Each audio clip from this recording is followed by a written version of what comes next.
وەزارەتی تەندروستی عێراق هیچ ئامێرێکی پشکنینی بۆ جۆرە نوێەکەی کۆرۆنا بۆ پارێزگای کەرکووک دابین نەکردووە.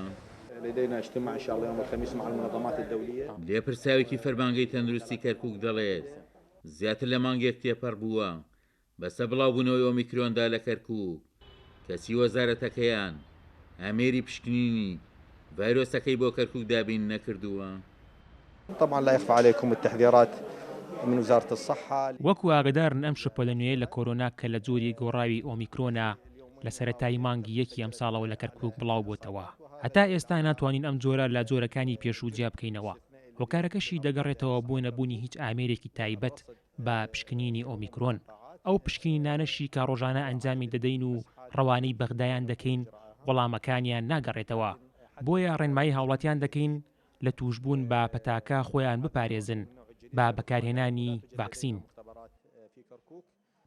بەڕێوەبەری هۆبەی تەندروستی گشتیش دەڵێت ناتوان بە پێی پێویست جۆری کۆرۆنا بۆ کەسانە یەکلایی بکەنەوە کە دووچاری پەتای کۆرۆنا دەبن لە پارێزگای کەرکووک.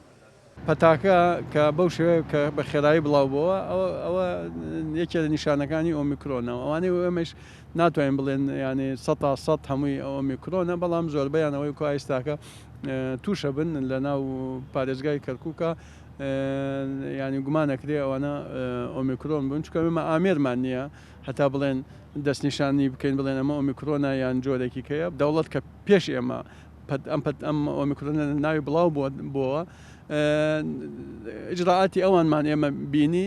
یەکەم شت ڤاکسین زۆر کاریگەرە دژی ئەم جۆری ئۆمیکرۆنە کە خاستن سێم جەمی ئەوانێک وا سێم جەمۆ دەگرن چکە مەناعیان بەرزتر دەکاتەوە.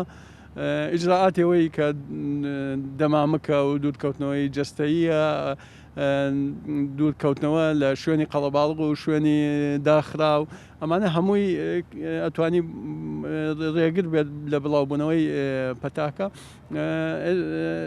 هینەکەیشی ئەوە نێژ ئەو معلوماتانەیە کەوا ئێستا پێمان گەیشتووە زۆربەی ئەوانەیە کەوا تووشە بن ئەوانەیە کەوا ڤاکسینیان وەرنەگرتووە.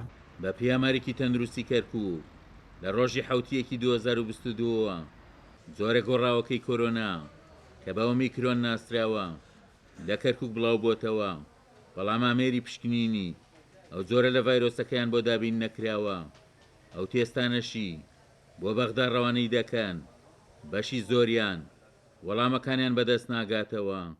عومەر غەریب، کورسات نیوز، کەرکووک.